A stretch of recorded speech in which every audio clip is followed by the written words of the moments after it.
गुरुजी राधे राधे। राधे राधे। मेरा नाम स्वाति हुआ, मैं रांची झारखंड से आई हूँ। मेरा मायका फ़िलहाल अभी रांची झारखंड में है। मेरा 4-5 सवाल है, इसलिए मैं फ़ोन लेकर करके खड़ी हुई हूँ। मेरा पहला सवाल ये है गुरुजी कि मम्मी जैसे जितिया करती है, हम लोग 3 भाई बहन हैं, 2 बहनें हैं, 1 भाई, और मेरे घर में एक छोटा सा कुत्ता भी है। तो वो गुरुजी भाई बहन के समान ही है, समझ लीजिए। मतलब मम्मी हम लोगों के कंपैरिजन में उसको ज़्यादा प्यार करती है। मोस्ट ऑफ द टाइम उसके पीछे ही मम्मी का जाता है। तो जब मम्मी जितिया करती है तो कहते हैं सबको पहनाती हो वो बद्धी जितिया वाला, तो क्या हम उसको भी पहना सकते हैं? हाँ हाँ, या देखो नहीं पहनाना चाहिए? ये क्या होता है, पहले ये समझाओ, हम अभी समझे नहीं। तो जैसे पति के लिए तीज किया जाता है, करवा चौथ किया जाता हाँ। है, ठीक उसी प्रकार से बच्चों के लिए जितिया का पर्व किया जाता है। हमारे यहाँ उसे संतान सप्तमी कहते हैं। शायद, मुझे इसका ज्ञान नहीं है। हाँ हाँ, हमारे यहाँ उसको संतान सप्तमी बोलते हैं। ठीक जी है, ठीक है, ठीक है। देखो, बच्चों के साथ बच्चों का व्यवहार करो। जीव मात्र से प्रेम करना बुरा नहीं है। सबसे प्रेम करो, सबको रोटी दो, सबको प्यार करो, सबको दुलार करो। प्यार दुलार करने में कोई बुराई नहीं, पर हर चीज की मर्यादाएं हैं। आप जितना प्यार अपने पति से करती हैं, आप उतना प्यार, उस तरह का प्यार पर पुरुष से करेंगे तो ये मर्यादा के खिलाफ है। जी। मतलब प्यार अब कहेंगे नहीं जी, जैसा हम अपने पति से करते हैं वैसे तुमसे भी करेंगे, वो अमर्यादित हो जाएगा। उसी तरह हम गाय से जो व्यवहार कर सकते हैं वो कुत्ते से नहीं कर सकते। तो हर चीज की एक मर्यादा है। कुत्ते को देहली के बाहर रखा जाता है, घर के अंदर नहीं। बट वो तो हमेशा घर में ही रहता है। वो आपकी अज्ञानतावश है। तो कुत्ता जहां जहां अपने पांव रख देता है, कुत्ता जहां जहां होता है, वो अशुद्ध हो जाती है जगह। कुत्ता के स्पर्श से अशुद्धि आती है। तो इसलिए कुत्ता को रोटी खिलाने का विधान तो है। कुत्ते को आवश्यकता है तो आप उसकी दवाई भी कराइए, है ना। अनायास उसे छूने का विधान नहीं है। तो फिर गुरुजी उसको घर से बाहर कर दें? बाहर क्या, कुत्ते घर के अंदर रहे कब? आज के जमाने में फैशन का जमाना, तो लग्जरी गाड़ियों में घूम रहे हैं कुत्ते। गाय है आपके घर में? नहीं गुरुजी, उसके लिए इसलिए नहीं पॉसिबल है क्योंकि आप फ्लैट में नहीं रख सकते हैं। आप खुद अगर रेंट पे रहते हैं तो आप समस्या नहीं तो रख सकते। यही है कि आज हम कुत्ते को रखने को पॉसिबल मानते हैं, पर गाय को रखना इम्पॉसिबल मानते हैं। गुरुजी दिक्कत तो कुत्ते से भी है बहुत लोगों को। हाँ। लॉजिकली देखा जाए, अगर उसको हम बाहर लेकर के जाते हैं शौच के लिए तो उससे भी दिक्कत है, लेकिन कुत्ते में मैनेज हो जाता है क्योंकि हम बाहर लेके जाते हैं। एक्चुअली कुत्ते में आप लोग मैनेज करना सीख गए हैं। काश गाय के साथ भी मैनेज करना सीख गए होते तो गाय भी मैनेज हो जाती है अभ्यास से। अब कुत्ते के संग रहते रहते अभ्यास हो गया है। गाय भी ना, छोटी सी गाय आती है जो हिमालय तरफ की गाय है ना, वो बहुत छोटी सी होती है। वो गाय यदि आप घर में रखेंगे तो वो आपके बिस्तर में सो सकती है, वो आपके संग खा सकती है। मतलब इतनी छोटी सी होती है, 1 लीटर दूध देती है वो, और इतनी प्यारी गाय होती है, इतनी सुंदर होती है। मतलब पूरे भारत देश की सर्वश्रेष्ठ नस्ल है वो, सबसे सुंदर सर्वश्रेष्ठ गाय। वो गाय सिर्फ कम दूध देती है। मतलब अपनी गौशाला में जितने छोटे छोटे बछड़े हैं ना, छोटे छोटे, मतलब सामान्य गैया का जो बछड़ा 1 महीने में होता है ना, उतनी बड़ी तो वो पूरी गाय होती है। मतलब उसे आप गोद में लेके जा सकते हैं। वो बच्चे की माँ बन गई है, लेकिन उस गाय को आप अपनी गोद में ले सकते हैं, वो भी गाय होती है। तो कुत्ते वालों को उस गाय के साथ मैनेज कर लेना चाहिए। अच्छा, मतलब उस हाइट, मतलब उस गाय की हाइट की ग्रोथ नहीं है, वो गाय की हाइट, वो गाय बहुत छोटी सी होती है, छोटी सी होती है। इतनी सी होती है कि आप उसे गोद में ले सकते हैं। आप उसे गोद में लेके पूरे घर में घूम सकते हैं। मतलब इतनी छोटी गाय होती है वो। देखो, भगवान को पता था कलयुग में ऐसा होगा, इसलिए ऑप्शन दे रखा है। आप कुत्ते को गोद में लेके घूमते हैं, पर भगवान ने ऑप्शन दे रखा था, हम लोगों का ध्यान उस तरफ गया नहीं। सही बात। गुरुजी, मेरा दूसरा सवाल ये है कि ये सवाल बेसिकली मेरी बहन के घर वालों का है। चिकन नहीं खाना चाहिए क्योंकि उसमें जान होती है, कोई भी जानवर नहीं खाना चाहिए क्योंकि जान होती है। प्लांट में भी तो जान होती है ना गुरुजी? हाँ, होती है। तो फिर हम उसको तोड़ते हैं तो उसको नहीं दर्द होता? ऐसा उनके घर वालों का सवाल है, मेरे माध्यम से। नहीं, आप ठीक कह रहे हैं। देखो, आप ना गेहूं को चबा जाइए, जी, चने को चबा जाइए, दालों को चबा जाइए, तो वो रोती नहीं है, चीखती नहीं है, उसमें रक्त नहीं होता, हड्डी नहीं होती, मांस नहीं होता, वो चीखती नहीं है, चिल्लाती नहीं है ना। पर आप मुर्गी को मारिए तो वो चीखेगी, चिल्लाएगी, भागेगी, खून है, हड्डी है, मांस है ना। एक्चुअली सिद्धांत है ना, देखो इतने सारे मर्द हैं, लेकिन इतने सारे मर्दों में एक मर्द ऐसा है जो आपका हाथ पकड़ के रह सकता है, आपका हाथ पकड़ के घूम सकता है, कोई कुछ नहीं बोल सकता, क्योंकि वो आपका पति है ना। समाज ने आपको इजाजत दे दी, आपकी मांग भर गई, मंगलसूत्र आ गया, अब समाज ने स्वीकार कर लिया कि ये मर्द, ये पुरुष अब आपका पति है। अब आपको दूसरे पुरुषों के साथ देखा गया तो आप अच्छे नहीं माने जाएंगे। तो जैसे समाज ने एक पुरुष के संग, एक स्त्री के संग इजाजत दे दी, शास्त्र ने इजाजत दे दी कि आप इसके साथ रह सकते, ये लीगल है, उसी तरह आपको गेहूं, चावल, अंकुरित अनाज चीजें, दाल, चावल, सब्जी, रोटी खाना लीगल, वेद ने आज्ञा दे दी, ये खा सकते हैं, मांस के लिए आज्ञा नहीं दी। पतिव्रता नारी पराये मर्द के संग, पराये पुरुष के संग घूमेगी तो समाज उसे ठीक नहीं कहेगी। उसी तरह हमें शास्त्र आज्ञा करते हैं कि हमारे ठाकुर जी, हमारे राम फल खाते हैं, हमारे राम फल खाते हैं, दाल, चावल, साग, सब्जी, बादाम, काजू ये खाते हैं, तो हमारे राम, हमारे कृष्ण खाए, मतलब वेद ने आज्ञा दे दी कि आप ये खा सकते हैं, ये खाने का पदार्थ है। मांस शेर के लिए है, बिल्ली के लिए है, कुत्ता के लिए। क्या आप कुत्ता हैं? क्या आप बिल्ली हैं? क्या आप शेर हैं? क्या आप चीता हैं? नहीं। फिर जब हम मनुष्य हैं तो मनुष्यवत व्यवहार करें जी। हम वो ना खाएं जो हमारे लिए नहीं है। अब मांस खाने वाले जानवर ना, आप गौर से देखिएगा, मांस खाने वाले जितने जानवर होते हैं, कुत्ता, बिल्ली, चीता, शेर, सब जीभ से चाट चाट के पानी पीते हैं जी। आपने कुत्ते को पानी पीते देखा हो? लेकिन आप कैसे पानी पीते हैं? होंठों से पीते हैं, मुंह से पीते हैं। गाय कैसे पानी पीती है? मुंह से, जैसे हम लोग पीते। कुत्ता चाट के, बिल्ली चाट के। मतलब शाकाहारी जानवर और मांसाहारी जानवर दोनों ईश्वर ने बनाए हैं। गाय को आप मांस परोसिए, नहीं खाएगी, वो बकरी को मांस परोसिए नहीं खाएगी, भैंस को मांस परोसिए नहीं खाएगी। जब जानवर होके अपने धर्म में अड़े हैं तो हम इंसान क्यों अपना धर्म छोड़ रहे हैं? मांसाहारी जानवर होते हैं, उनको आप ध्यान से देखना, उनके पाँव में नाखून होते हैं, जबकि शाकाहारी जानवर के खुर पाए जाते हैं। जैसे गाय का खुर होता है, बकरी का खुर होता है, भैंस का खुर होता है, जबकि चीता का, शेर का, कुत्ते का, बिल्ली का। अब आप देखिए कि आपके ईश्वर ने पैर बनाए हैं ना तरीके से, आप मुंह से पानी पी, मतलब आपके लक्षण शाकाहार से मैच कर रहे हैं, है ना।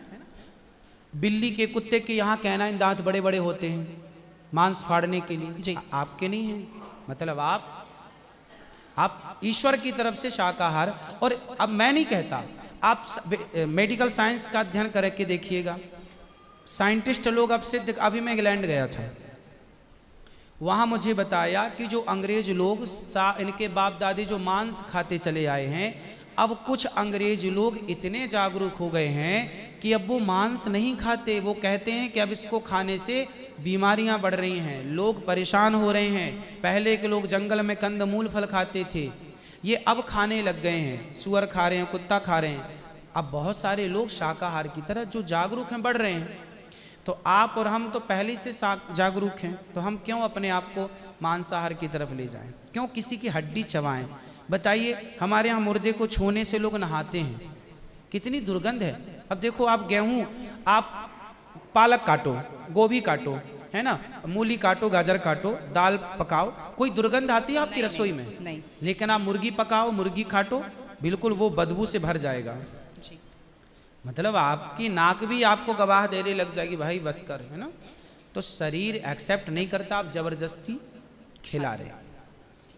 गुरुजी, मेरा तीसरा प्रश्न ये है कि जैसे हम लोग एकादशी करते हैं और किसी दिन अगर हम बाहर रहते हैं और उस दिन एकादशी है, फॉर एग्जांपल हम आउट ऑफ स्टेशन है और उस दिन ख्याल नहीं कि एकादशी है, तो अगर हम बाहर चावल खा लेते हैं या लहसुन प्याज खा लेते हैं तो क्या वो ब्रेक हो जाता है पर्टिकुलर एकादशी उस दिन का, या पूरा कंटिन्यूड रहता है? जो 108 हम कर रहे हैं, कंटिन्यू कैसे रहेगा?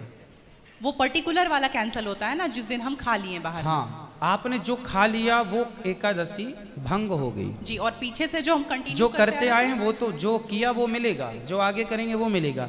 पर हमें इस बात का ध्यान रखना चाहिए। यदि आपने एक बार खा लिया, एकादशी के दिन कोई ने धोखे से कुछ खा लिया, चावल खा लिया, रोटी खा ली, बिस्किट खा लिया, तो भगवान से क्षमा मांगनी चाहिए, प्रभु अज्ञानवश हुआ, हमें क्षमा कीजिए।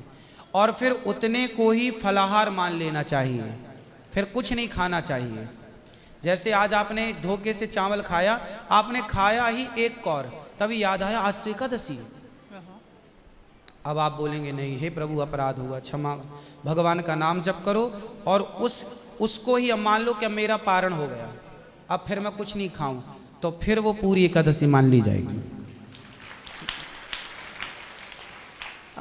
गुरुजी, मेरा चौथा सवाल ये है कि आप कहते हैं दारू पीना पाप है, चिकन खाना पाप है क्योंकि उसमें जान है। दारू में ऐसी कौन सी चीज मिली होती है कि उसको पीने से पाप हो जाता? अगर आप पी के कुछ गलत कर रहे हैं तो फिर गलत है लॉजिकली, तो फिर पाप क्यों? और अगर दारू में नशा चुकी होता है, अगर वो पाप है, तो फिर तो पुड़िया खाना, सिगरेट पीना, सारी चीजें पाप में आ जाएंगी। पाप अलग विषय है, अभी मैं समझा देता हूँ आपको।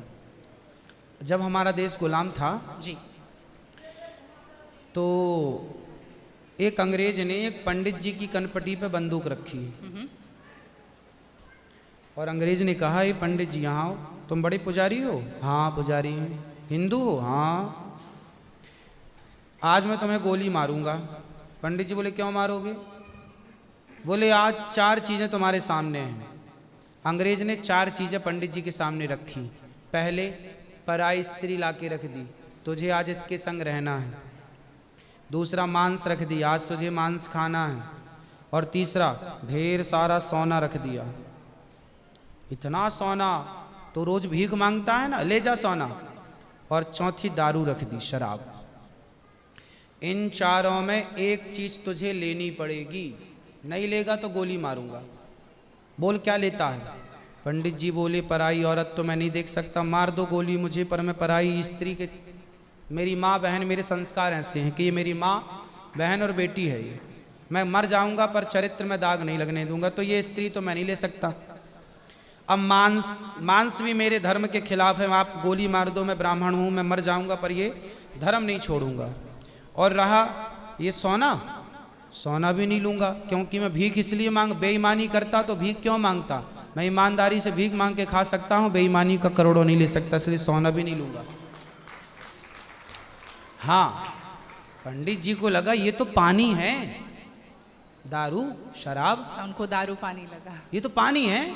पंडित जी को बेचारों को पता नहीं था कि दारू का क्या मजा है। अब उनको लगा ये पानी है, पिएंगे निकल जाएगी।